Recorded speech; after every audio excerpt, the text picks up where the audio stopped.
معنا الدكتور دانيال بايبس، مؤرخ ورئيس منتدى الشرق الأوسط. أهلا بك. أهلا وسهلا.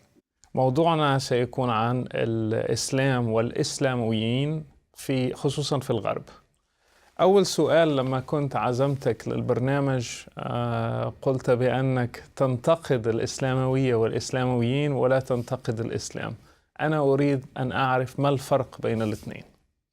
Islam is a religion of over 1 billion people and 1400 years. Islamism is a modern transformation of the religion of Islam into a political ideology, a totalitarian political ideology that is comparable to fascism and communism, that seeks to dominate every part of a Muslim's life. For example, economics. Historically, Islam doesn't have much interest in an economic system, but Islamism offers an economic system. So I see Islamism coming from Islam, one version of Islam, a modern version of Islam, with roots that go back to Ibn Taymiyyah, to the Wahhabis and others, but modern phenomenon really dating from the 1920s, 90 years old. لكن الإسلاميين لم يأتوا بهذه الأحكام أو هذه الأعراف من فراغ، أتت من النصوص، وبالتالي نعود للإسلام نفسه. Yes, the Islamists are Muslims, but they're not the only kind of Muslims. There are plenty of Muslims who do not seek the same goals as the Islamists. If I were to define the Islamists, it would be as they do in Egypt. Al-Islam huwa al-hal. Islam is the solution. But there are plenty, in other words, the Sharia is the solution. But there are many Muslims who don't want Sharia, who don't want to live under a Sharia regime. And they are not Islamists. لكن المسلمين الذين يرفضون إقامة حدود الشريعة هم يعني نوعا ما يرفضون الإسلام، يأخذون منه بعض الأشياء مثل الصلاة والصوم وبعض الفرائض ويرفضون الغير، فهم في نظر من تسميهم الإسلاميين هم غير مسلمين. The Islamists, indeed, as you say, often reject other Muslims and say they're not Muslims, but in fact they are the large majority, and in fact that's what religions do, is they change over time. And if you look at the other monotheism, Judaism and Christianity, you see changes in recent centuries. You see, for example, that Christians and Jews used to accept some form of slavery. They used to reject interest on money. That's changed. All Christians, all Jews now reject slavery. All of them accept moderate interest on money. Muslims haven't made that transformation yet. I believe that Muslims and Islam can make that transformation, and rejecting literal interpretation of the Sharia is part of becoming modern. لماذا تعترض أو تنتقد الإسلاموية وليس الإسلام؟ I consider Islam to be a very large phenomenon with many aspects, some positive, some negative. And Islamism I see as basically all negative.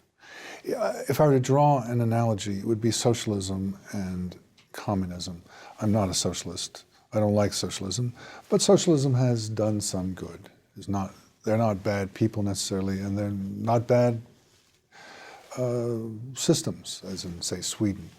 But communism is deeply evil, has created enormous problems, led to much destruction and death. So I focus on communism. And here I focus on Islamism, which has not had as much damage, has not done as much damage as communism or fascism, but is similar to them in being totalitarian and being violent and being brutal and seeking control of the world. So I focus on the part that's worst. هل تعتبر أحداث 11 من سبتمبر نتيجة للإسلاموية أو نتيجة للإسلام؟ The 9/11 is clearly an Islamist action. Al-Qaeda and other organizations are looking to apply Islamic law Now, what's interesting is that no one has ever said what the goal of 9/11 was. What was the point of this? And I think, in retrospect, it had no positive, or on balance, it did not help the Islamists. They are worse off today than they were before 9/11 because they aroused such antagonism. Before 9/11, it was difficult for me to get out my message. Most Americans were not interested in the subject. After 9/11, Americans are interested in the subject. And I think that is an advantage for us who are combating Islamism and a disadvantage for the Islamists. It was a mistake, in other words, from their point of view. لكن ضرب الأعداء وإلحاق الأذى بهم هو يعني ده هدف من أهداف اللي حققوها في 11 من سبتمبر. ضرب الأعداء يعني ده هدف حد ذاته. ضرب الأمريكا، قتل أمريكيين، تسبيب الدمار، ده هدف حد ذاته. Okay, the goal is application of Islamic law, of Sharia.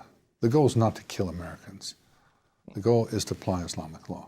So the question that one has to ask is, does killing Americans or Russians or British or Spaniards or Australians, does this advance the goal of applying Islamic law? And I would say no. I would say the more effective way for the Islamists to make progress in non-Muslim majority countries, in the West in particular, in the United States, Western Europe, Canada, Australia, is by working through the system, by having an influence on the court system, on the schools, on the media, in business, on the political process. That, I think, works much better. When you have some major bombing or atrocity, people don't like it. And they blame Islam and Muslims. أنا شفت تصريحات لنفذوا العمليات في 11 سبتمبر أو الوصايا الأخيرة اللي تركوها. كلهم كانوا يستشهدون بالحديث، أحاديث كتيرة، وبالآيات القرآنية. فبالنسبة لي هم يستشهدون بنصوص إسلامية. فلا أدري لماذا نصفهم بإسلامويين ولا نقول أن هذا هو الإسلام، لأن الجذر هم استشهدوا بسورة التوبة، استشهدوا بأحاديث الجهاد، استشهدوا بأحاديث الغزو، استشهدوا بغزوات الرسول، استشهدوا بكل شيء إسلامي. لكن مع ذلك مصر أنك تقول هذا الإسلاموية وليس الإسلام. Of course you're right. They draw their inspiration from Islamic texts and history. No question. But only some Muslims are ready to attack violently New York and Washington. Most Muslims are not ready to do that. Those Muslims who are ready to do that are Islamists. They are seeking in an active way to promote the Sharia around the world, in some cases through violence and in some cases by working through the system. Most Muslims are not thinking about this. If you ask them, is it a good idea to spread Islam to America and Sharia to America, they'd say, good idea. But they're not working towards it. They've got other things that they're thinking about. It is the Islamists who are focused on the Sharia, who say, Al-Islam huwa al-hal, that every topic, raising children, sexual relations, finance, taxation, warfare, everything is Islamic. If you look at the Taliban in Afghanistan from 1996 to 2001, the 5 years that they were in control, everything was Islamic. That's not how Muslims normally rule. Yes, it's the goal of Islam, but most Muslims are not doing that. So they're not, in my mind, the same as those who are doing it. And so I make the distinction between regular Muslims and Islamists who are focused on this and who think about nothing else but application of the Sharia. هل الإسلام أو الإسلاموية تنتشر الآن في الغرب بشكل لافت للنظر؟ I think Islam is expanding in the West in terms of numbers, in terms of influence, yes. But at the same time, anti-Islam is also growing. If one were to graph it, I would say that Islam is going like this, starting back really in the 1950s and 60s, going up and up and up, Sharia, Quran, so forth. But anti-Islam started about 1990, and it's going up faster. So it's like this. So you have a debate, an argument, and I think the anti-Islamic forces, especially in Europe, are growing faster than the Islamic forces. ما هي المجموعات أو المذاهب الأكثر يعني في الشرق الأوسط يقولون لنا الإسلام ينتشر في الغرب، يفتخرون الإسلام ينتشر في الغرب ويوما ما ستكون أوروبا إسلامية وأمريكا ستكون تحت الحكم الشرعي، انظروا للآلاف يدخلون الإسلام كذا كذا، لكن لا نعرف أي إسلام ينتشر، ما نوع الإسلام الذي ينتشر، ما هي المجموعات الموجودة، هل هي واحدة أم أفكار مختلفة؟ Well, of course, there are many kinds of Islam that are spreading.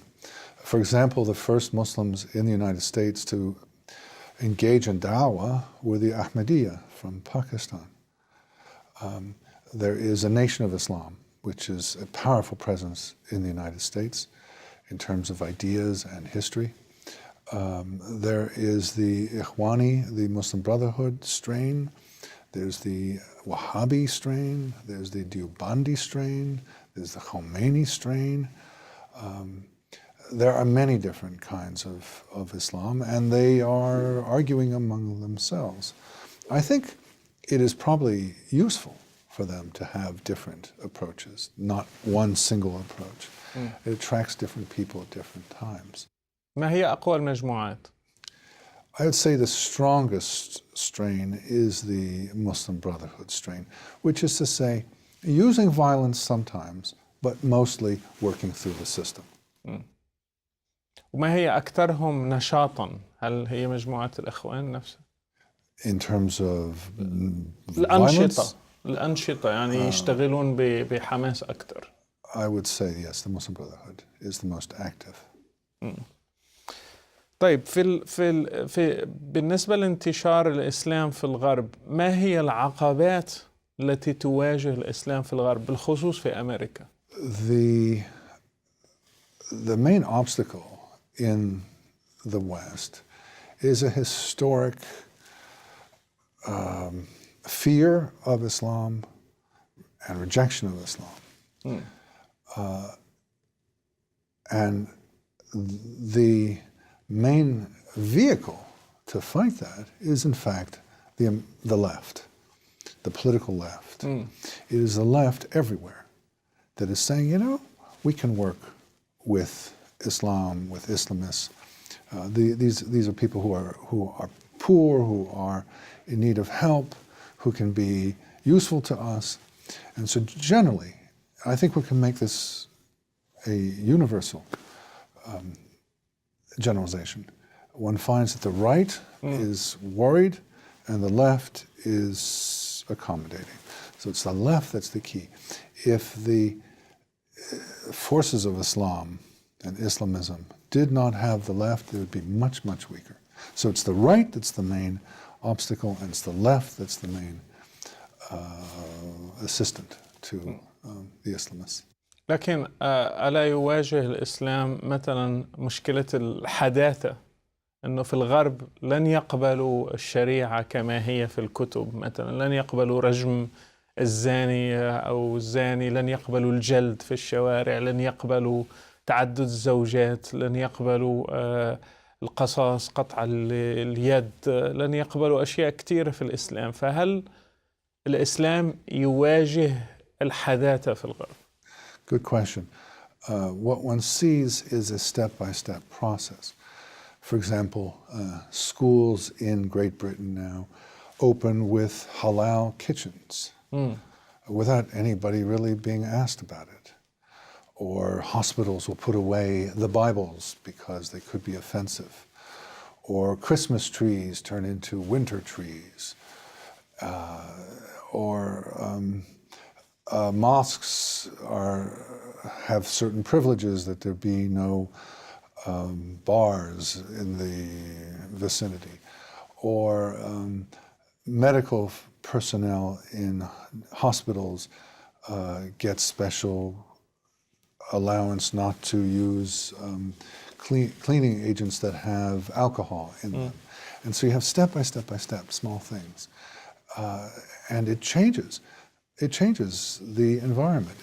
Great Britain is the most interesting place to look for this, not the United States, but Great Britain, where one has seen these changes happen the most and the longest. And one sees potentially a society in transformation from what it traditionally has been, essentially Christian, to Muslim, and it's happening before our eyes.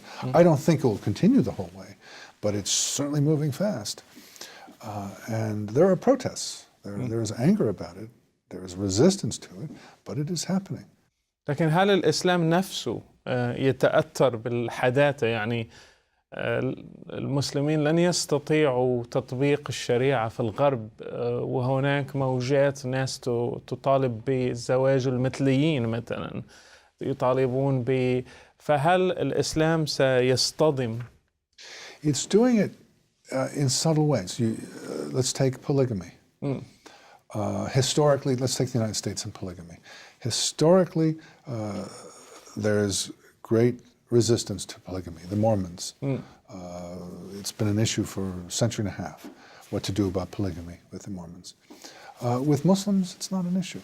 And indeed, in some jurisdictions, it has been decided that so long as the polygamous marriage is legal where it was created, where the contract was signed, say in the Middle East or South Asia, then it's legal here too. In Britain, it is now legal to have polygamous marriages. In Ontario, Canada, it is legal to have polygamous marriages. You can't begin a polygamous marriage there, but if you bring it in, it's legal. Well, that's a fundamental transformation.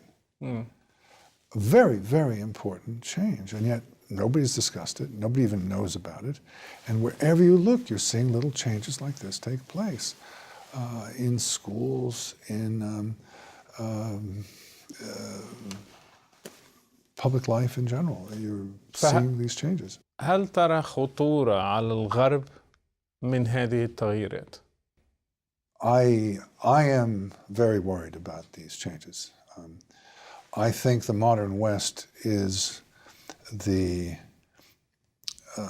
result of centuries of hard work, of establishing democracy and the rule of law and equality between civil rights, between citizens and so forth. These are very important developments. Capitalism, very, very important. And the Islamists basically want to push this aside and bring in the Sharia and a medieval notion of relations between Muslims and non-Muslims, men and women, and so forth. I think it is a huge danger.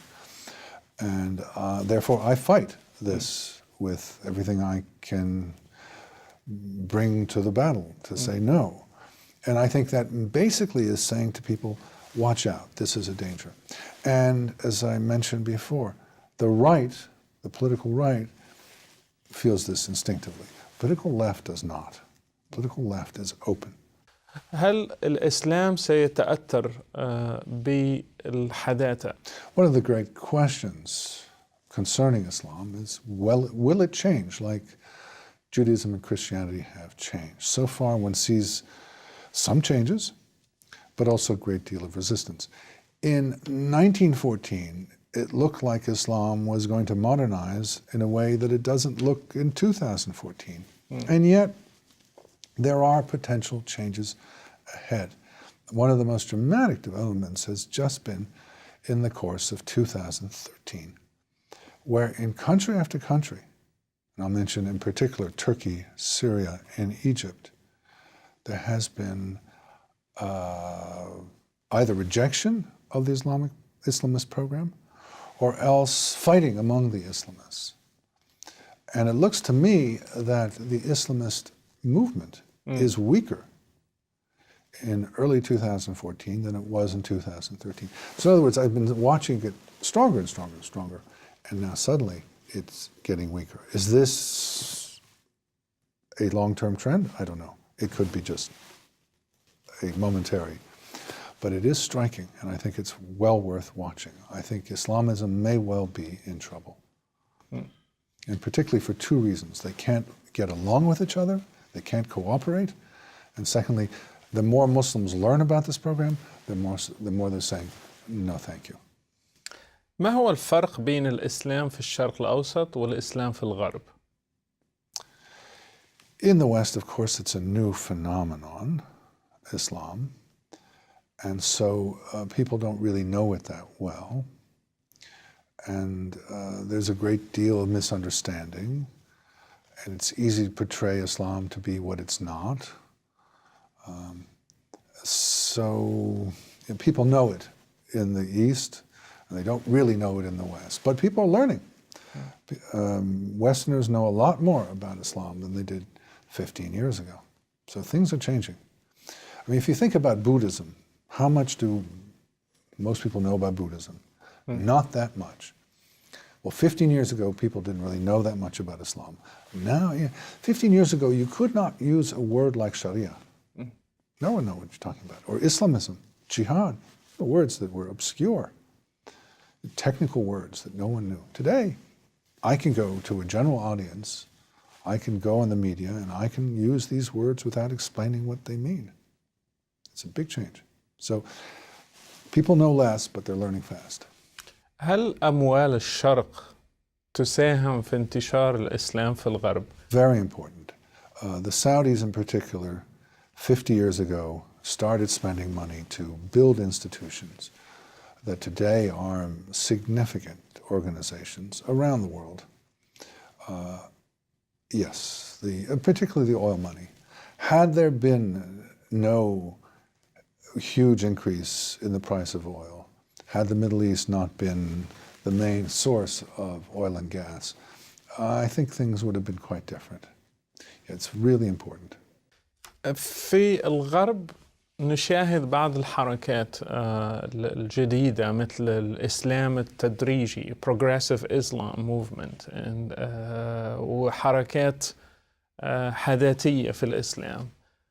هل تعتقد أنه ستنجح؟ يعني المرأة ممكن تصلي في اختلاط مع الرجال، ممكن زواج المثليين، ممكن إمام يكون مثلي في المسجد. هل سنرى تغيير في الغرب في الحركات الإسلامية؟ Yeah, I think the West is an important place for Islam, and particularly the United States, where there is no established religion and there's no money coming from the government. And so Muslims have the opportunity to rethink things, to develop things on their own. For example, in the United States, if you want to build a mosque, you have to pay for the mosque. No one's going to do it for you. The government's not going to build you a mosque. You have to organize, you have to sell cookies and fundraise and find an imam and have a board of governors. These are not things that one finds in majority Muslim countries. And so in that way, and in free thinking, in having the freedom to say what you want, to be anti-Islam, to be against some parts of Islam, to want to get rid of old parts of Islam, these are important developments. So I think that although Islam is new in the West, the thinkers and the organizations here of Islam have the potential to have a major impact back in the East, in the old countries, in the majority Muslim countries. Yes, it's important. هل تعتقد أنه سيحدث إصلاح كبير للإسلام وسينجح؟ I'm hopeful that reform of Islam will succeed. I think Islam is going through a terrible period, arguably the worst period ever, worse than the Mongols. من أي ناحية؟ In terms of being, what you know, the Ikhwan says that Islam is the solution. Geert Wilders, the Dutch politician, says Islam is the problem. And I think these days Wilders is closer than the Muslim Brotherhood. Everywhere you look, Muslims are at the bottom of political stability, clean water, ability to read and write, freedom, personal freedom, equality, all these things. So from that point of view, Islam is in terrible shape.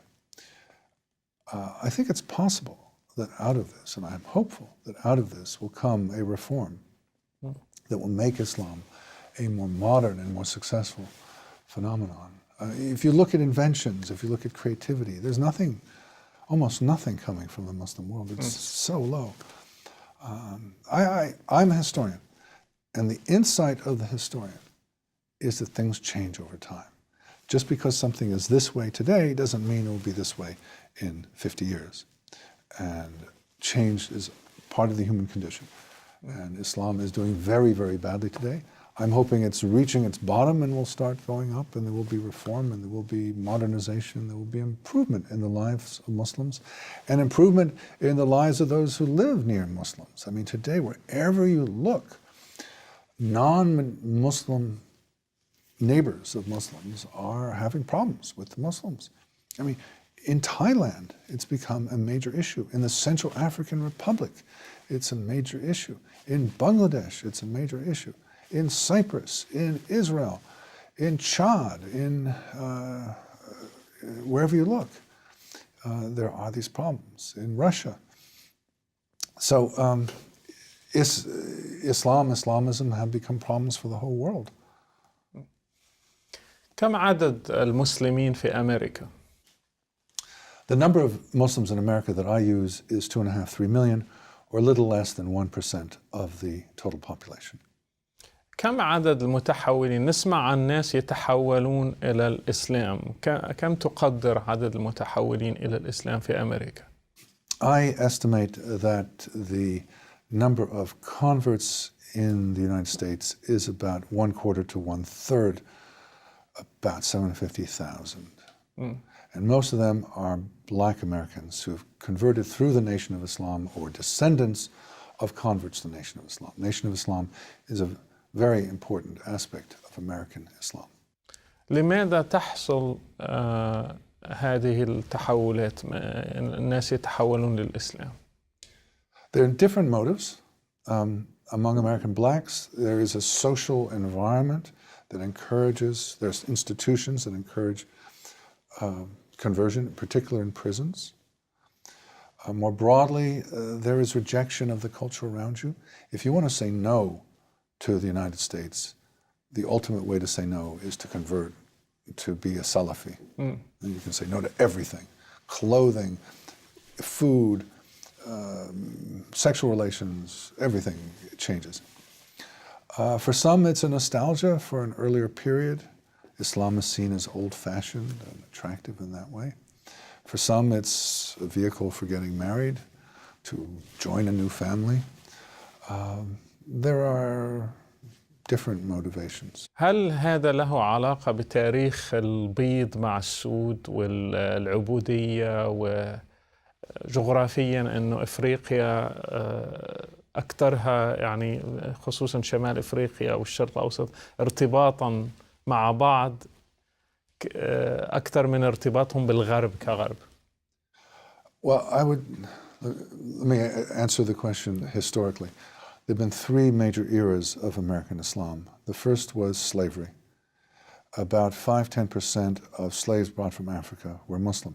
They tended to be the most educated, the literate slaves. And there are interesting historical accounts written in Arabic by these slaves in the southern United States. This was a phenomenon that ended with slavery. And the last of the African Muslim slaves died off in the late 19th century. At that same time, about 1880s, began the second wave of Islam, which was immigration by Middle Easterners, especially Lebanese, to the United States, mostly Christian, 90-95% Christian, but some Muslims in them. And the third wave began in 1965 with the opening of the immigration process to people around the world, a substantial number of whom are Muslim. And we are still in that third era. I don't think there are specific connections between Africa and Islam at this point. Not very important ones. I'd say they're more important between the Mashriq and Iran and South Asia, Pakistan and Bangladesh especially. هل لأن المسيحية ارتبطت بالبيض فأحسن شيء يتحولوا للإسلام ويرفضوا المسيحية؟ There is certainly a notion that Christianity is a religion of whites, that this is not suitable. This is the Nation of Islam that says so, that Nation of Islam is for blacks only. It is not really Islam as normally understood. It is a strange body of ideas that calls itself Islam. But it's important because, one, these ideas get there, that there's a connection between being dark-skinned and being Muslim on the one hand, and there is a influence on even those people who began a Nation of Islam, who leave it, they still tend to look at Islam in this way. So yes, it is not accurate, but it is part of American Islam. لماذا يتحول بعض الغربيين ليس للإسلام فحسب لكن لصور الراديكالية؟ مثلا في بلجيكا هناك مقاتلون في سوريا الآن. في بريطانيا سمعت مؤخرا عن واحد فجر نفسه في سوريا. هناك جهاديين أكثر من السابق، من الماضي، من الغرب. آدم جدهان من أمريكا. يعني لماذا نرى هذه الظاهرة؟ Among some of the converts is this idea of rejecting the West, of rejecting everything about the West, and therefore going to the most extreme versions of Islamism, Salafi Islam generally, of putting on different clothing, having beards to here, the women completely covered, and going off in jihad to Bosnia or Chechnya or Iraq or Afghanistan or Syria, these days Syria especially. And you give everything, you give your life even to this cause. This is who you are now. You are no longer Belgian or British or American. You are Muslim, and you are worried about your fellow Muslims. This is not only among converts, but it is something that one finds distinctly among converts, a total dedication to Islam. هل الأسباب فقط نفسية أم هناك أسباب تانية؟ I think they're basically psychological. These are people who are discontent with their environment. They're not suffering generally. They're not starving. They're not in jail. They're not. They're generally. You mentioned Adam Gadon. He had a perfectly fine life, from what one can tell, in a farm in Southern California. These are not people who are doing badly. They're people who don't like the environment. They're searchers. They're wanting to find the truth. And Islam, the Quran, Malcolm X autobiography, these are exciting new possibilities, and they change. They change in their heads. هل هناك تحولات عكسية، يعني ناس صاروا مسلمين وتركوا الإسلام؟ أنا سمعت إحصائيات لكن لا أدري مدى دقتها، أنه حتى 75% من المتحولين يرجعوا في أول سنة. I don't know what the statistics are, but that seems like a very high number, 75%. What I can note is that there are also a number of Muslims who moved to the West and who abandoned Islam. This is something you cannot do in a majority Muslim country. You cannot leave, you cannot apostatize from Islam. You cannot practice it, but you can't leave it. In the West, you can leave it. You can become a Christian, you can become an atheist, you can become nothing. And so what one finds for the first time in Islamic history are organizations of former Muslims. Started in the Netherlands, I believe, in Germany, elsewhere now. This, from the Islamic point of view, is outrageous and very, very dangerous. But one finds organizations of former Muslims, one finds former Muslims who denounce from inside the faith, who are very articulate, who see Islam as a dangerous phenomenon. This is something new. It never happened before.